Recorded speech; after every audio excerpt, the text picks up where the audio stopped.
everybody, it's the Lawn Gnome, and I'm back with my second installment in a three-part series based on what all of you YouTube critics are doing, and that is a movie for every year of my life. And in this episode, we are going to be going over the 1990s. At this point in time in my life, I am turning 9 years old.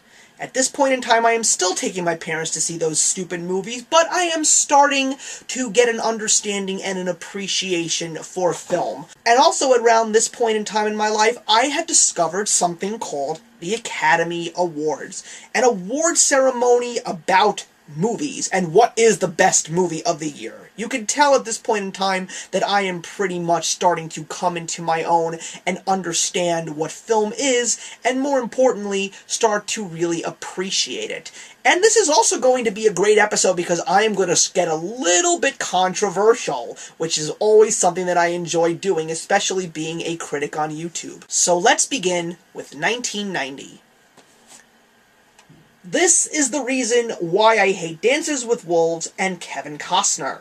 I don't care if he's showing up in Man of Steel this summer, but Goodfellas is a masterpiece, and even though Martin Scorsese finally got his Academy Award for Best Director for The Departed, this was his opus. This is just an amazing movie, and dare I say, when it comes to mob movies, I think that Goodfellas is better than The Godfather. There, I've said it. I'd like your comments. And now we go into 1991, and believe it or not, I'm going to actually agree with the Academy of Motion Pictures and Arts and Sciences this time around. Unfortunately, this movie I do not own, merely because of the fact that I just don't see myself watching it millions of times, and it's Silence of the Lambs. What can possibly be said that's bad about Silence of the Lambs? Anthony Hopkins, Jodie Foster, it's such a brilliant thriller, and you've never seen a more terrifying character than Hannibal Lecter, and if you have not seen Silence of the Lambs, it's definitely a film that you should see.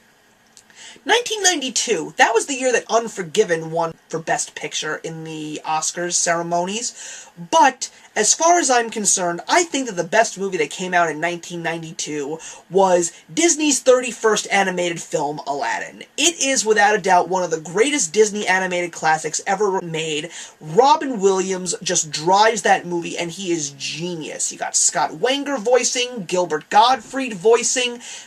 Aladdin is just one of the most hysterically ingenious Disney films ever created, and it's one of those movies that I can watch over and over and over again. But I have a really strict policy on Disney animated films. I have 3 classics, and I feel that if I keep collecting more, I'm going to have to get every Disney classic. So, as much as I love Aladdin, and the fact that I can quote it back and forth in my head, I don't own it, but I love it. 1993. Considering the fact that Schindler's List won Best Picture, and it is one of the greatest films ever made from Steven Spielberg, and considering the fact that Steven Spielberg also released Jurassic Park in 1993, I don't think that those are the best movies of 93. But what is, you ask? This movie probably has gotten more Oscar snubs than The Perks of Being a Wallflower and probably 500 Days of Summer. This movie, Mrs. Doubtfire, is Robin Williams at his finest, even though I just mentioned him in Aladdin.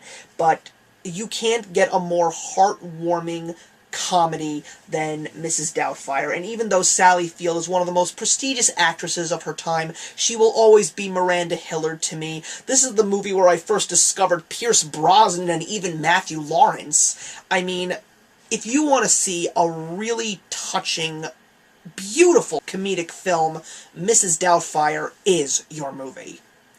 1994 was probably the hardest year for the Oscars because you had the Best Picture winner, which was Forrest Gump, but you also had The Shawshank Redemption, Quiz Show, and you had this one.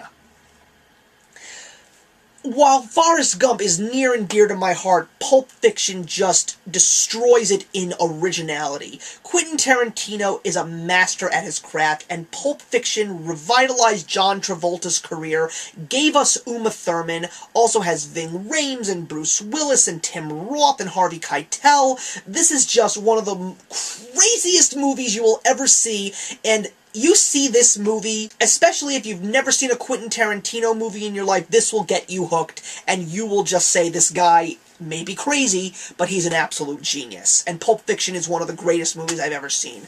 1995, forget Braveheart. It goes to Kevin Smith's Mallrats. Just see it and you'll understand. Believe it or not, this movie is a chick flick.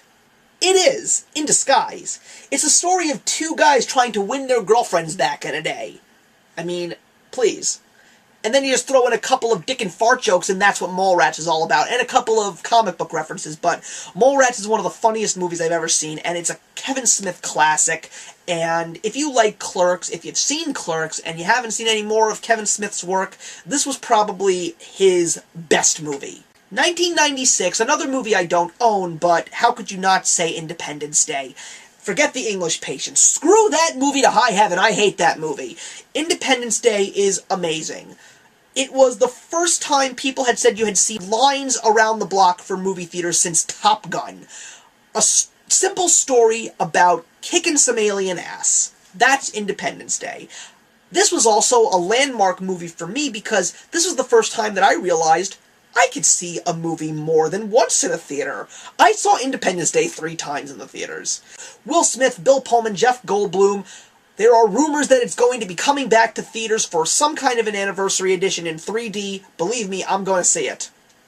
1997, I give it to the Betty Thomas directed, Ivan Reitman produced Private Parts. The story of Howard Stern. Controversial? Perhaps.